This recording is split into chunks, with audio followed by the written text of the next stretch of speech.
Welcome, listeners, to this Speaking from Our Hearts podcast episode, where I'm joined today, all the way from Canada, from Ontario, would you believe, a lady called Stephanie Dinalco. And Stephanie is going to be talking to us today around something that she calls She Rises from Ashes. So, warm welcome to you, Stephanie. Thank you, Paul. I'm so happy to be here with you. Excellent. So, tell us more. She Rises from Ashes. Okay, did you want me to start from the beginning? You start wherever you feel you want to start, Stephanie. The floor is yours. Okay, so in 2012, that was really when I first started to open my mind to spirituality. I began partaking in a sacred healing plant medicine ceremony called ayahuasca, and it was very beautiful. It was absolutely amazing. It was eye-opening. I was really starting to see the world through different eyes, and I was starting to see myself through different eyes. Unfortunately, what the issue was is there was really no integration, and I didn't have people to go to for any kind of support. There was, no one to really talk to or anything like that. And so while you would stay in that amazing, blissful, awakening state for maybe 6-8 weeks or so, it would be like the first thing that really got me into my headspace. If I got upset, then it would bring me down, and then I didn't know how to get back up there again until I took the medicine again. And it was a real cycle. And what started to happen with the events in my life and with my son being sick, and he had psychosis, so he was in the hospital for 3 months time from drug-induced psychosis. So that was really, for him, that it was an awakening moment. However, because it was with drugs, there was no filter, there was no slow and easy, there was no integration. It was like you're right there, and everything was too much for him. So with my son like that, and my husband's an alcoholic, and the way that he would get when he was drinking, and my job at the casino was pretty negative based with the players coming in and the people that I work with, especially management. So it wasn't, really, so what happened was I hit my rock bottom, and I was really depressed. I couldn't do anything anymore, and my work, they wanted me to take some time off. So I had a couple months off work, and I realized through this woman who was a stranger that reached out to me. She had said that I'd been resisting self-love. And with that realization, that really opened a massive doorway to myself, and that really started the healing. Because if I'd been resisting love, then that means that every choice that I ever made was literally for other people, and none of those choices were for myself, like through love for myself or any kind of healing or even caring, really. So it all boiled down to that I forgot how to take care of me, and maybe I didn't ever really know how to do that. So that journey with there was a lot of forgiving and a lot of letting go. And previous to that, I had never known how to let go. And if people would say to me, you need to learn how to let that go, it would, to me, that would be like in one ear out the other, because that didn't mean anything to me. I didn't know how to do any of that. Right. Can I just, sorry to interrupt you, Stephanie, can I just come in at that point and sort of take a slight backward step and ask you, Sure. When somebody says to you around, or brings it to your attention, or makes a comment around your, this thing called self-love, because you don't know what you don't know. I mean, how did you feel then? What did that remotely feel like? See, well, what is this person saying to me? Can you remember what your reaction was? I actually remember 100% completely, and it was so much everything went through my mind in that split second.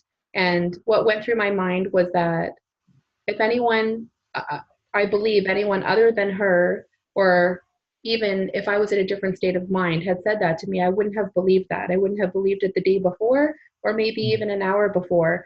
And if anyone else would have asked me, well, do you love yourself? I would have said, absolutely, I love myself. Of course I do.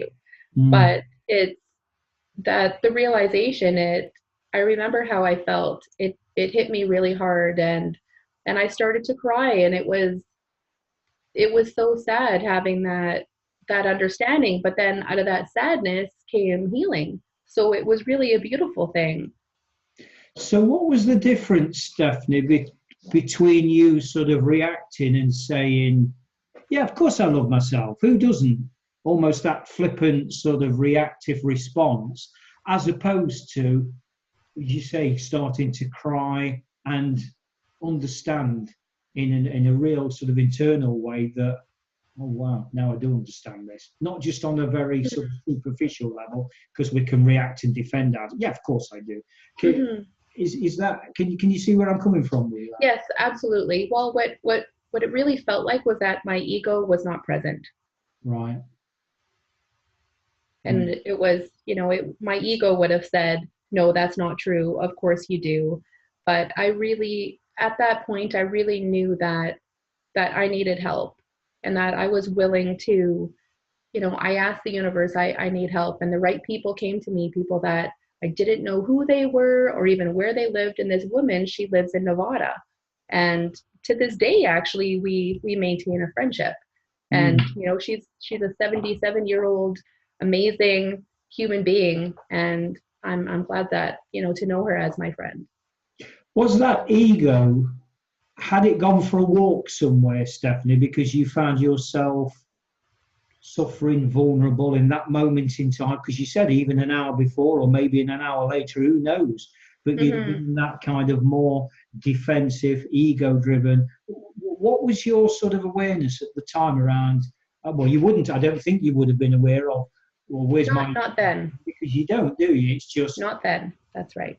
Yes, it's looking back at this point, I really see how, it's the ego is a really beautiful thing, and it gets a hard rap. But what the ego was really trying to do was to keep me safe under any circumstances in mm, any way that it knew how. And once you really get to know the ego, then you actually realize the ego has the mentality of a child, and its fears have the mentality of a child.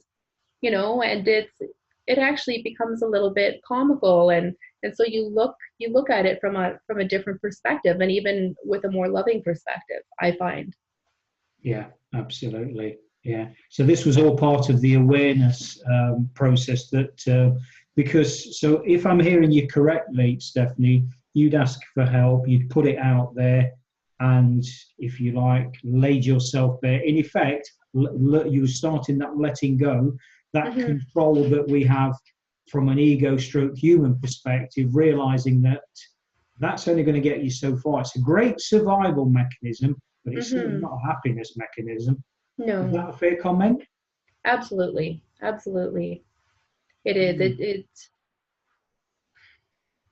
It really, like everything with the ego, it opened this massive space of healing that I could, and awareness, and that's what it really was. It was, I needed to let go of all the judging that I put on myself, on all the shame that I put on myself, things that don't even make sense, and just realizing, like, I was so hard on myself. There Mm. was there's this story. It's pretty interesting. I do still work at the casino with this woman, and she's always been a workplace bully. And I've been aware over the last couple of years that if there's something that we don't like about a specific person, then they have a trait that is mirroring something inside of us.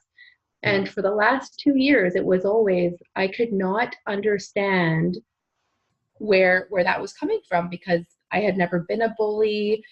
I'm not even capable of being a bully, so I could not understand that. And then I was having a conversation with a friend of mine in Tennessee when I was there for the shamanism training, and we were just talking, and all these insights were just coming out and coming out, and quite suddenly I realized it was a literal mirror of the way that she bullies. So it was me internalizing that I was bullying myself internally, and that was the reflection. And well, it felt good actually knowing that, because it's, like I was saying, I don't bully people, and that's what I thought that meant. And it was, that's not true. I don't understand this. And but when I realized that myself, that that's how I treat myself, that was pretty hard to take too, because we don't understand this, and just looking the way that I treat everybody else in such a loving, mothering way, but how is it that I can't give that to myself? And just when I'm more aware of that, and that's the whole key word, is being aware. So even now, if like I still talk to myself and in a not good way sometimes, but when I become aware of it, that's when I can stop. And that's going down the road that's going to happen less and less. Absolutely. It's about learning to catch it, isn't it? Mm-hmm. When we have those in a spiritual world as a spiritual being, but we have those human challenges because that's what we are, human beings. Mm-hmm. Um, for I believe that the trick is to catch those. We do get embroiled in anger, frustration, and the ego kicks in, and all this kind of stuff that's called being a human being. But what I've learned to do is, and I like your analogy of the little child. It's okay. That's little Paul, and he doesn't really know that. He's only a little child, and he doesn't know that much anyway. But he just wants to be reassured because he's got a good heart. He Mm-hmm. doesn't know much, and so Big Paul, stroke higher self, has to look after him. So as part of that understanding, Stephanie, it's around learning to catch it before we stay with little Paul or little Stephanie far too long, and Mm-hmm. then become embroiled in a downward spiral, don't we? Yes. Mm. Yes, that's exactly it. Yeah. So continue your story then, Stephanie. We've kind of gone on a little bit of a detour. Okay. Yeah. No problem. So, okay. So then this was last spring. So when I started letting go, and it was such a beautiful thing that started happening. Like once I started to open to my own self-love, then what happened was I opened to the universe, and I opened to God. And that was something that I had never really done before. Like I always wanted to, but I didn't really know how to make that connection, to have that relationship. And I was really, like, looking back, so many of my thoughts were just all ego based, and I did not know how to live in my heart. So everything I intellectualize, like everything about my life, to figure everything out. And really, how exhausting is that is so exhausting, Mm. looking that there's a different way that you can live, and you really don't have to live like that. And so what I had done, and so I had prayed, because I didn't know how to forgive my husband. It was too much, and like too much over all the years, like just a lot of promises, and broken and hurtful words. So I asked the universe to help me, and to even show me how. And that's what I asked. And what started happening was I started going into visions, and this started happening before I went to bed, and it was very healing. Like, so when I was going through this forgiveness process with my husband, what happened was I would literally see inside of my body, like, these bubbles that were coming up from my heart, and then moving and making its way out of my throat. Like, I was seeing this, I was feeling this, and I actually had a thought. And my thought was, I have an appointment tomorrow, and this might take days and days of this. And but that wasn't the case. And when everything was coming out, there was this, I was making this beautiful sound. It was a cry, and it didn't sound like how I cried, or a sound that I'd ever made. And just as fast as it came, it was finished, and I was giggling and laughing, and it felt just so amazing to let all of that go, and to forgive. And one thing that started happening, the more that I started forgiving, letting go, I lost all this weight. Like, this weight just fell off. Literally, it just fell off of my body. Like, all this extra weight that I'd carried, like, since 2001, and it was amazing. And one really interesting thing that actually started happening was when I started to see orbs and everything. And it's almost like that was a gift, like moving into more of a spiritual space, and that I was gifted to be able to see things that I'd never seen before, and started to like feel the energy of crystals, and I started seeing my own energy. And so what happened was I was in this beautiful place that I could not hold my space. Like, who could I talk to about all this stuff? It was, people would think that I'd lost my mind, really, that I'd gone crazy. And there was this one man in my life, a friend of mine, his name is Daryl, and he wouldn't mind me talking about this. And so what happened with Daryl's also, he's an alcoholic, and he's the type of alcoholic that if he quits drinking, he can actually die. And I'd never seen that before in my life. So what happened when, in this period of time when I couldn't talk to anybody, I couldn't even talk to my husband, I couldn't talk to my parents. So this man that's a severe alcoholic, he stopped drinking. Like, he just stopped drinking just like that. And he found his faith with me. And every day he would come over for a coffee. We would sit outside in the sunshine, listen to the birds, and we would talk. And he would hold this space for me as I was, floating above the ground, that I couldn't even be in my own body, kind of thing. And so this happened for 2 months that he was in this space with me. And then what happened was, once I was able to hold my own space and to be confident with everything and not feel like I was crazy with all of this amazing, beautiful stuff happening to me, then at that point, he went right back into his addiction exactly the way he was, with not having any comprehension whatsoever. How could he have been there and now all of a sudden he's there? It was just like a gift for me, really. That's really what it is. And and I would love for him to get back to that space again, but that's all about when he's ready for that to happen. If he would ever be ready for that to happen, I don't know.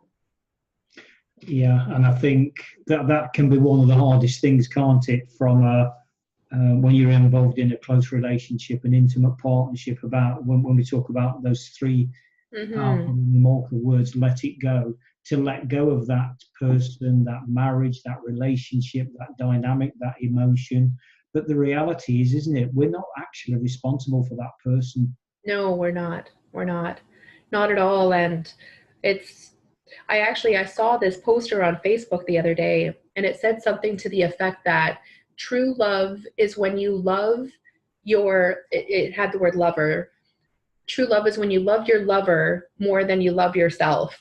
And I was like, what? And I just wrote, this is so sad to see this, and the people that believe this. And I was saying, like, do you understand that this is actually like abuse mentality, that abusers tell their victims that this is how you should feel. You're supposed to love me more than you love yourself. You're never supposed to try to help yourself or empower yourself in any way. So for me to actually have read something like that and seen all the comments like, yes, I love this, it was like, whoa, where, like, what state is the mentality of our societal system?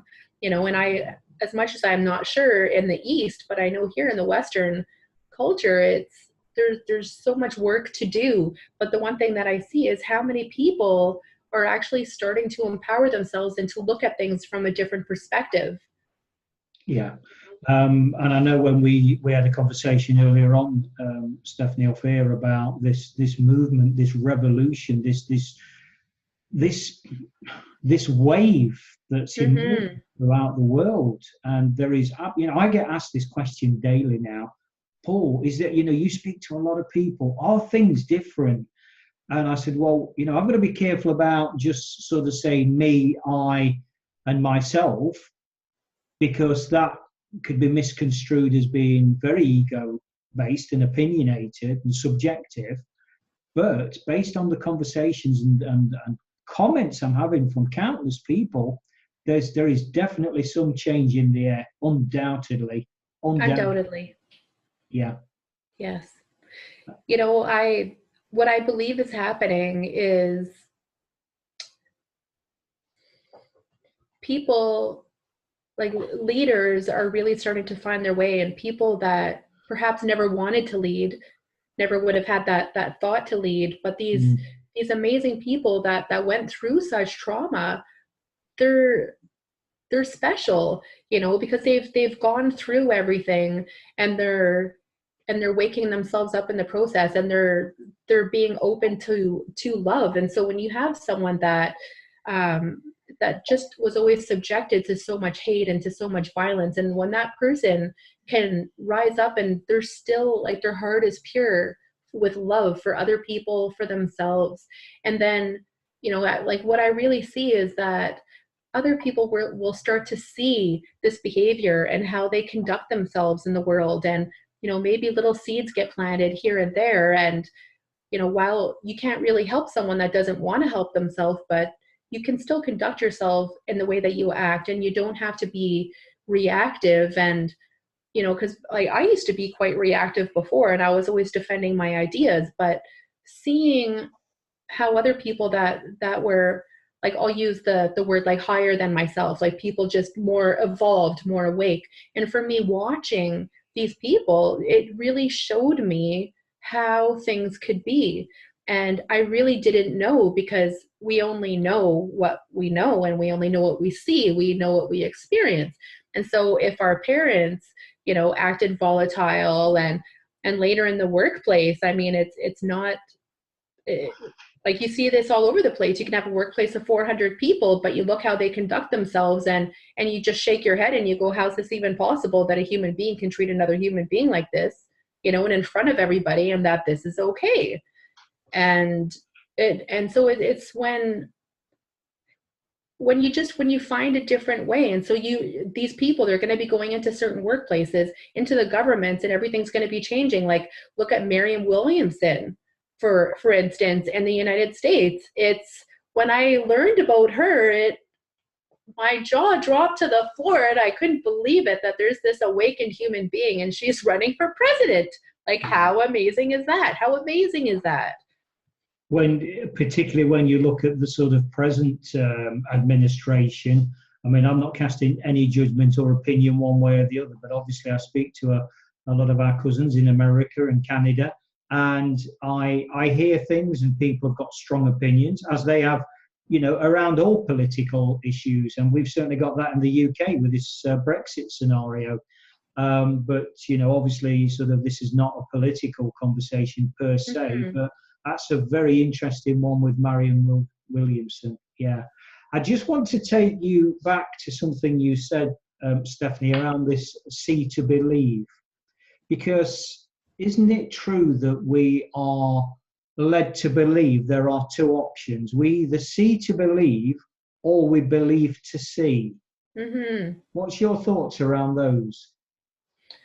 I think initially I had to see to believe to have faith, but now I really see things differently. And there's a saying, it was by St. Augustine, and I really hope that I get it right, but it's something that faith is to believe that which cannot be seen, and the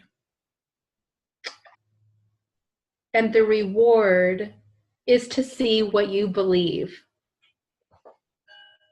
Okay, the reason I ask that is because I actually dispel both. Mm-hmm. Whether it's see to believe or believe to see, because I think there's almost a hierarchy there, the way I think about this. And so the sort of basic level that we start out on is we need to see something, show us. As children, show me. We learn by watching people. We take on these cues about behavior, body language, all this stuff's going around, and that's how we learn. So we're seeing things and we're hearing things. And then that becomes our truth, doesn't it? That becomes our belief that is the way things are. I was brought up, very strong. Big boys don't cry. Boys should never, ever, ever cry, let alone men, because if you cry as a boy, you'll cry as a man, and that's absolutely not acceptable. Mm-hmm. So I grew up with that as a belief. So when we go up to the next level and flip that on its head, Stephanie, believe to see, then I think we're starting to go into what you just spoke about, the realms of faith. Because how can you believe something if you haven't seen it without faith? You need that. There's that kind of leap, isn't there? That leap of faith. Think, oh, okay, I haven't seen it, so how do I know? Well, I just know. That's all. Yes. Yes. Trust in the knowing. And it's almost like a whole different sense, because you don't have to see it, you don't have to hear it, you don't have to feel it. It's a new sense that it's our intuition, really. And the more that we're starting to believe in ourselves and to have an understand, and that's the thing, it's having an understanding of just how powerful we are. We are so powerful. Like right now, there's this movement for manifestation. People are teaching you how to manifest. Buy this, I'm going to teach you how. Buy this, and on and on. And the whole truth of the matter is that's almost another lie too, because guess what? We've been manifesting our entire lives. Yeah. We just don't know how to get the good things. And this is something that through learning myself, what I really want to help other people do, and looking back on, when I say have, I'm not talking about physical things. I'm talking about have, like what I have in my heart, what I have in my mind, and looking to how I personally manifested everything is pretty amazing. Like this job at the casino that I was talking about, it was a really hard place to be. It was so negative, and I was getting angry watching what I would perceive as injustices in the workplace that just didn't stop. And I felt for me that I needed to save everybody, and I needed to take action to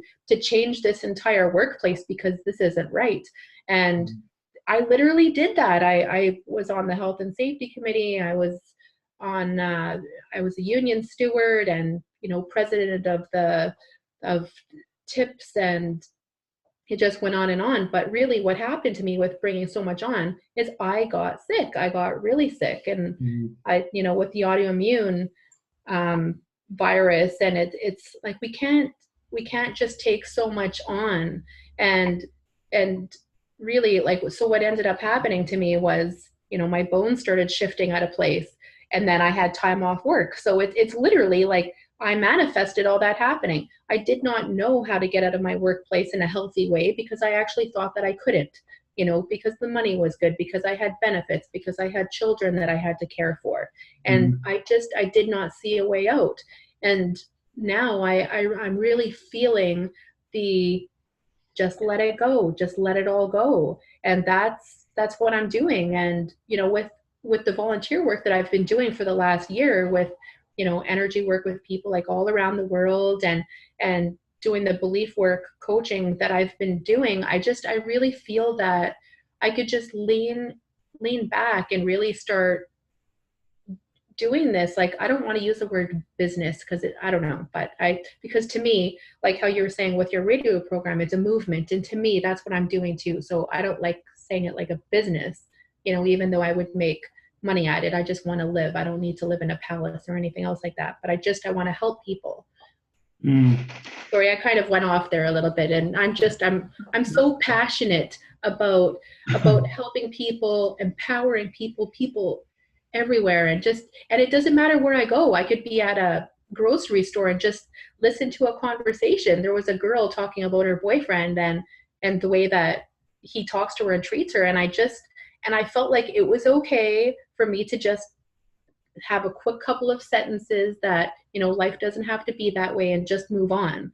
It was just a seed. And sometimes when we're in that mentality, and especially being young and with our friends, we think that everyone has to believe the exact same thing. And so your friends are going to say, oh, poor you, instead of saying, look at this beautiful opportunity to leave this situation. Yeah. And planting that seed, Stephanie, nicely leads in, I think, to this third level when we started off on the see to believe, the believe to see. Because for me, the believe to see is kind of a mini human faith, but the real top of the apex, if you like, is when we do buy into the faith, that external source, that external power, not what we buy into it, because that takes over. We don't buy into it. It's not a sort of, oh, well, let me see if this is okay for me. And it's not like sort of going to the local supermarket and trying a different brand of milk. Oh, yeah, that's fine. I'll stick with that. That's okay. It's not like that, is it? So the ultimate one for me is to understand that beliefs, they're just fallacies. They're not real. They're no. A stepping stone at any one given moment in time that takes us to along our progression path, our path of awareness, our path of consciousness, call it what you will. So for me, all beliefs are false. Yes, it's exactly. And you know, that what you're just saying, it really takes me into the idea, what I'm seeing everywhere as a society. And I'll just use this as an example. So right now it's all over the internet with a solar flare. And I know I was saying that to you before. So, and people every day, people are buying into this idea that, okay, so we're having this solar flare, so it's going to cause you to not feel good and to sleep less and to be cranky and on and on. So you have these people that believe the leader, so the leader of the group or whatever that it is, the radio station, the news. And so you have the person that you trust. And so all these people under that person that they trust, they believe anything that that person says until such time that they don't, right? And so they take that idea and they run with it. But why? And here's the thing that I was saying to my friend yesterday. It's like, because she said, well, they're trying to help people. Okay, but where did the idea come from? It came from an idea. At what point did it come from? How did they know that to be true? Did they just think it to be true? Did someone tell them? Did the universe tell them? How could they possibly know that?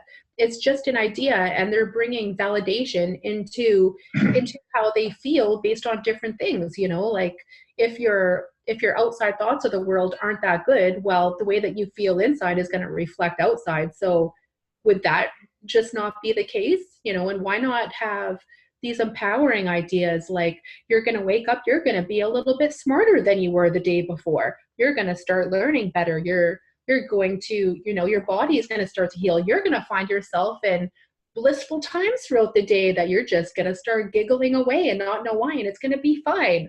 You see what I'm saying? It's like, it's absolutely so high. It's so high. And when we're believing into anything fear-based, and this is my conclusion, is that anything fear-based is not true. It's not possible to be true, because we live on a planet where we have free will. Every single thing on this planet has free will. All the animals do. They can fly this way, fly that way, you know, and same thing with us. So if that's true, that we have free will, then how would that even make sense to have a fear-based reality? That if you do this, this is what's going to happen, or it's a complete paradox to me. I'm just making a note there, Stephanie, about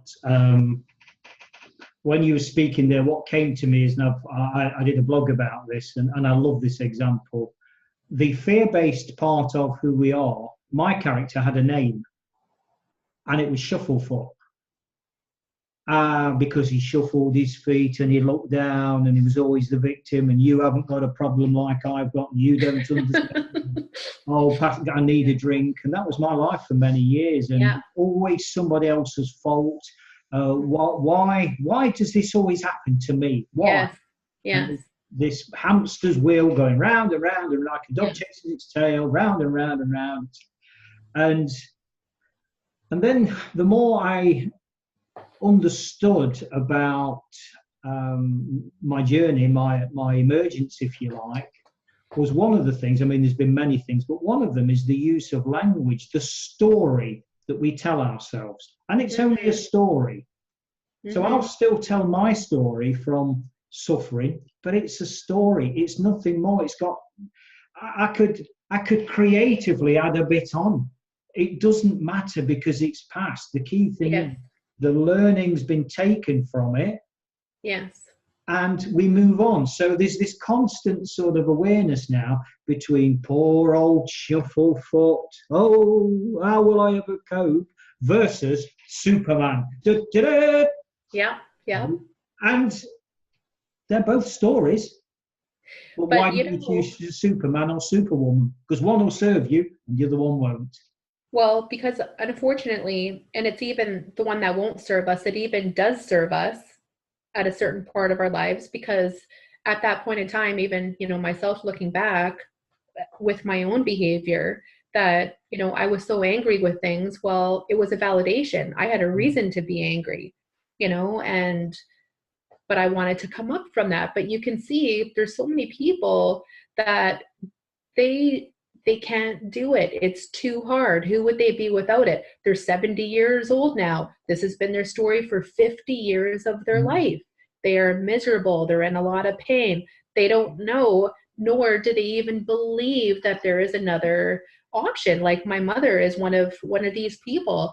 I could say something, only one sentence, maybe two, to offer a different idea, and when she hears me say that, she'll start yelling right away. It's too much for her. She cannot accept that there is any other way, because then that would show that she did this to herself for all these years, that she was the cause of all her own misery, instead of what she believes that other people are the cause of her misery, because that's just not the case. Because, going back to manifesting, that we manifest everything that we have, because if you're always looking at people saying, well, this person's not nice, that person's not nice, look at how they treat people. But when that's your focus, that's all you're going to see. But what if you changed your focus, that you're going to find the beauty in everything? Then all of a sudden you're seeing, wow, look at that poor homeless person just did something so nice for that other person. And there doesn't have to be levels of humanity. We're all equal, every single one of us, and it doesn't matter if one person thinks that that's not true.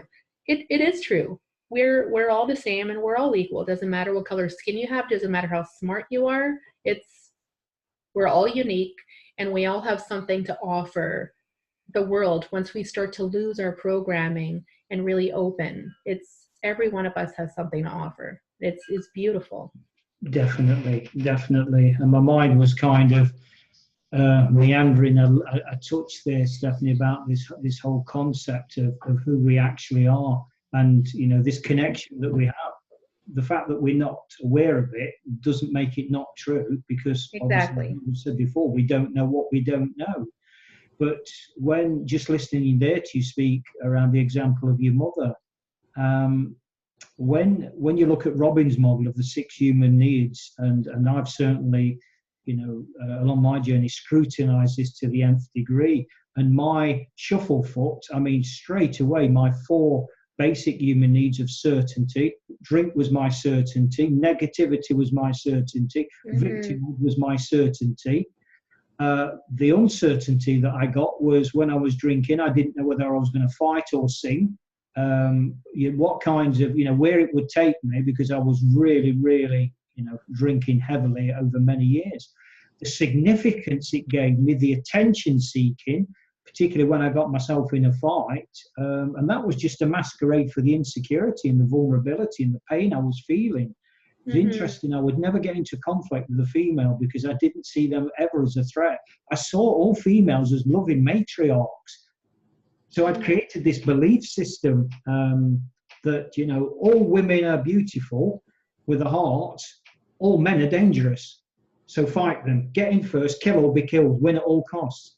And this very, very black and white survival mechanism. And then, just going over Robbins' 4th basic human need of between love and connection, that was very polarized for me. I would love the women in my life, but the connection with the guys, it was drinking. Don't get too close to me.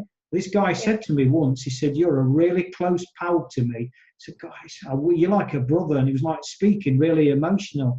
And I just belted the crap out of him because I couldn't cope with it. I mean, this was donkeys years ago. But I just could not cope with that. Hang on, I can't get connected to a guy because sooner or later he'll turn on me. So I've got to get in first, and all this crazy way of thinking. See, but what the thing is, like when we're looking at our behavior going back, the way that we behave there, it served us. It served a purpose. And so when we're looking back at our behavior, it's so important not to judge and to really to look at ourselves like I'll use this as an example. So this one woman that I was working with, so she had the way that she was talking to herself so negatively all the time, you know, you're horrible, you're ugly, you're everything. So what I said to her was, what I want you to do is to, you know, put yourself in a room. There's this little girl, she's maybe 3 or 4, she's looking in the mirror, she's saying these horrible things to herself, and you're standing there. Could you please just tell me how you feel, what thoughts are going through your mind? And she's like, well, that's horrible. No, you can't think like that. And so I said, well, start having this conversation with her. And I said, I want to hear you speak. And so she would say, like, honey, you're so beautiful. Like, you can't talk to yourself like that. And it's not right. And, you know, and just being just very loving and maternal. And so at that point I said to her, well, could you tell me why it is that you can't be like that to yourself? And at that moment, that's when she actually understood that, wow, I could be like that, but I'm not. And you just don't know, you know. And a lot of the times when we're young, we start, and if we don't understand, like, our mother is treating us like this, why is she treating us like this? There has to be something wrong with me. There's something wrong with me. What is it? And so you start to grow up thinking that, you know, maybe you deserve this, and then when you start acting out, and there's a reason why we do everything that we do. But then there's also a point in time where we reach a certain maturity and responsibility where we understand that these things happen to us. It had nothing to do with us. We are not responsible for that at the time. But now as adults, we are responsible for our behavior. We're responsible for going back and you know, for letting go, forgiving ourselves for treating us that way. Especially, you know, when people didn't understand why I said you have to forgive yourself. And if they're saying, well, I'm the victim, I didn't do anything wrong. Well, but you held it in. You decided to hold that in, and basically holding yourself prisoner for all that time. You know, so you still have to forgive yourself. You didn't know any better, but this is still what you did. Absolutely. And I think, and I mentioned this kind of consistently, Stephanie, through guest conversations, and because I'm absolutely, and you can say it's part of my belief system. But when we look at life, and people might ask a simple question, well, how can we improve then? And you know, for me, I'll try and make it very simple by saying life can be as simple as A, B, and C. And for me, the A is the awareness, the starting point. So what do you know? What do you accept? Even if it's really bad and toxic, and that's a starting point. You have to start somewhere. So draw that line in the sand. Right, that's it. You know, I am useless. I hate me. This, that. Okay, that's fine. Let's draw that line in the sand. Now we know where we're going to start from. We're starting from that point. The B is the beliefs that we have. Where do those beliefs come from? They're all false wherever they are. So let's strip those plasters off, those labels that we've been given over the years, and those plasters that we've stuck on ourselves because somewhere, either consciously or subconsciously, somebody's told us we're useless, we're fat, we're thin, we're good, we're bad, whatever. Label, label, label, label. And of course, the more we go through life, the more entrenched these beliefs come. And I liken that, Stephanie, to an airplane ready to take off. If it's half a degree off center, by the time it's gone 100 miles, 1,000 miles, it's going to end up in a completely different place than what it should have done. And I think that's a great metaphor for our lives. And so the C, this is really what we're talking about here, is the creativity. So if all this stuff, all these labels, all these plasters that we've been with, why is my life so painful? If everything that is supposed to be so good, you know, I'm going to get a new sort of 6-bedroom house, I'm going to get 5 cars on the driveway, I'm going to get a Rolex watch at £250,000, whatever. If all this stuff that we're led to believe is the way to do it, why am I so miserable? And it's the creativity of stepping outside those so-called tried and tested ways of being, and trying new ways, and letting the mind be creative. Because for me, this is my best friend. It's not my master, but it's my best friend. You know, one thing that's bringing to mind, and how we were talking about manifesting earlier, is that, okay, so I'll give you a scenario, and this is something that I remember back from myself, and it's, going back in time when I was younger, well, what do we want when we're younger? We actually want drama. We love drama. We want to find out all this drama, and so when we're young, and if there is no drama, if there's peace and quiet, and that's what people that are older, that they finally start to want, is peace and quiet. But when we're young, it's, why would I want that? That's boring, right? Mm. That's boring. And so we start to manifest drama in our life. But the thing is that we've never become aware. Well, first of all, we've never become aware that we are manifestors, right? The other thing is we didn't become aware that we can manifest wonderful, exciting things. They don't have to be on the negative basis, dramatic, to be fun and exciting. We can actually, have something else that's fun and exciting. That's our previous conversation that I was, telling you about my husband, because when we had split up in January, it was under the premise that he would not drink anymore, and that knowing that me personally, I just cannot be with someone that's an active addict. If they're an addict but it's not active, well, that's a completely different thing. And so that was the first time that I made that promise to myself, is that if he did that, I cannot stay. And so, and when I found out, when I was in the training, that he'd been drinking, and I was in the thought process, what am I going to say this time? What am I going to say this time? And then it was, no, you made a promise to yourself. It's not about what you're going to say anymore. You said that you're not going to do this. And then at that point it was, wow, because my word is my word. And it was, everything came in such succession. It was, I'm going to quit my job. I'm going to leave, and I'm going to leave with nothing really to fall back on, but this beautiful work I've been doing for the last year, just volunteering only, without, getting any money, because I didn't, well, I wanted to gain the experience, and I didn't feel like I could charge anything for what I was doing. But it's not just that. I actually loved doing it. I loved doing it. And what I found with myself is that if I did get too much in my head with my own personal problems, and then when that happened, I was not in the space to be able to help these other people, because I can only do this with people if I am of the highest integrity with myself. So I can only help people if I'm at 100%.